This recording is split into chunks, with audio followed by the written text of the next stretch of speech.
मैंने Michael Angelo के संबंध में यह कहानी सुनी है कि जब वह जीसस का अपना अपूर्व चित्र बना रहा था तो एक आदमी ने उसे रास्ते में गालियां दे दी, उसका अपमान कर दिया।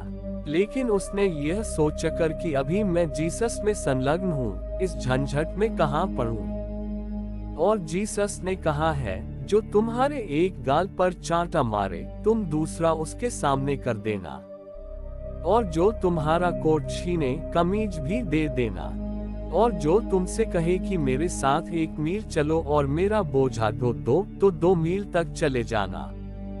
तो ऐसे आदमी का चित्र बना रहा हूँ, अभी इस झंझट में नहीं पड़ना है।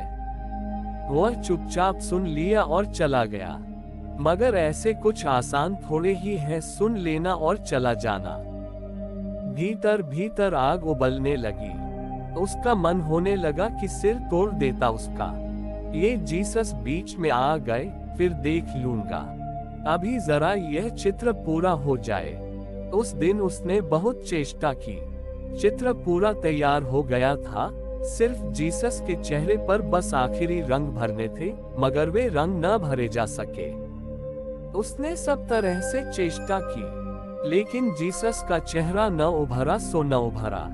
अंततः उसे ख्याल में आया कि मैं इतने क्रोध से भरा हूँ, इस अक्रोधी आदमी के चेहरे को मैं न उभार पाऊंगा। मैं इतनी आग से जल रहा हूँ, मेरे भीतर तो वह आदमी घूम रहा है, उसकी गालियां गूंज रही हैं। इस आदमी के भीतर, जिसके भीतर ऋचाएं उठ रही थीं, इसके चेहरे को मैं कैसे बना पाऊंगा। मेरा तालमेल नहीं है। अब तक ऐसी अड़चन न आई थी। उसने तुलिका रख दी, भागा हुआ गया। वह आदमी तो सो गया था, रात हो गई थी। उसे उठाया, उसने क्षमा मांगी, कहा, मुझे माफ कर दो। उसने कहा, माफ करने की बात ही नहीं है, माफी मुझे मांगनी चाहिए। तुम तो कुछ बोले ही न थे, तुम मुझे अड़चन में डाल गए थे। मैं सोचने लगा, इसे क्या हो गया है, इसका दिमाग ठीक है कि कुछ गड़बड़ हो गया है, माफी मुझे मांगनी चाहिए। लेकिन माइकल एंजेलो ने कहा कि माफी मैं ही मांगता हूँ, क्योंकि मैंने कहा तो कुछ नहीं, लेकिन भीतर आग जल गई। मुझे क्षमा कर दो।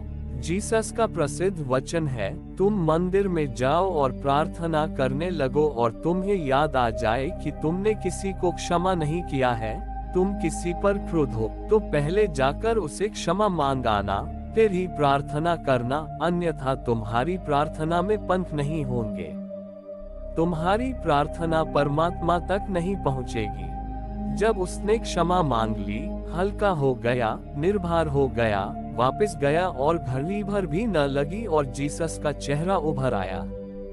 तुम मतलब समझे, जब तक जीसस जैसी भावदशा भीतर ना हो, तब तक तुम बाहर जीसस का चेहरा भी नहीं बना सकते। पिकासो भीतर नरक में जी रहा है। इस 20वीं सदी का सारा नरक, सारी षड्यंत्र, सारा उपद्रव, सारा वैमनस्य, 2 महायुद्ध, उन महायुद्धों में कटे हुए हजारों लोग, बहा हुआ लहू, हिरोशिमा और नागासाकी, वह सब पिकासो के भीतर भरा हुआ है, उसके चित्रों में बह जाता है। तुम अपनी जिंदगी जो बना रहे हो, वह भी एक कैनवास है। तुम अपनी जिंदगी को रंग रहे हो। उसमें अगर नरक उभर आता है तो समझना कि नरक तुम्हारे भीतर है। उसमें अगर स्वर्ग उभर आए तो समझना कि स्वर्ग तुम्हारे भीतर है।